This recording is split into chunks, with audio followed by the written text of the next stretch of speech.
But in the beginning, this is what would happen. You had the Democratic candidate running for something, and the Republican candidate. Historically, Vermont had been a Republican state, moderate Republican, not right-wing, and then Democrats, and then we had a third party. And what would happen is debate after debate, television program after television program, the progressive third-party people would in fact get the best response from the audiences. And people would say, you know, you guys make a lot of sense. And then you go up to them and say, you're going to vote for us? And they say, oh, of course we're not going to vote for you. You can't win. You're going to vote for the Democrat. You're a much better candidate. Everything you're saying is true, but we can't waste our vote. Waste our vote was the expression. So if there's any term that drives me crazy, is this quote-unquote waste our vote.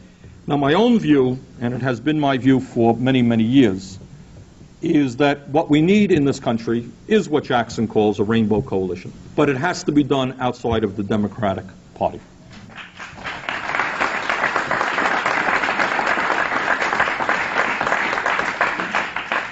And I say that here, and I'm delighted to be here with DSA because they are a non-sectarian group, and we have worked with them, and you know, we recognize that honest people will have differences of opinion.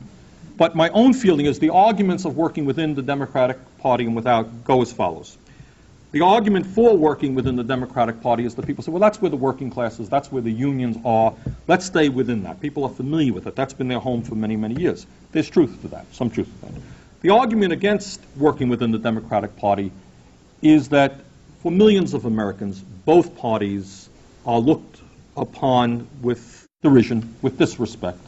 Polls show that half the American people don't even know the difference between the Democratic and Republican Party.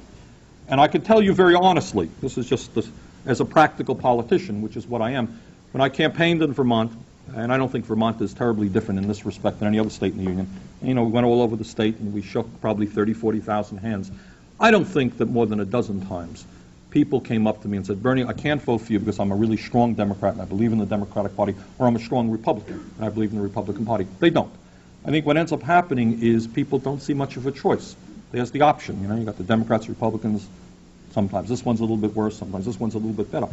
But I think that by standing up and telling the truth, that both parties are controlled by big money, which is clearly the case, that neither party, and I don't want to, and I should tell you, by the way, that within the Congress and in the Democrats, you have a lot of good people, and I'm not here to put them down, and you know their names, good people who year after year have fought the good fight. But I think that nationally, the party has, on issue after issue, sold out so many times that if you go before the people and say, hey, I'm a Democrat, you don't usually generate a lot of enthusiasm.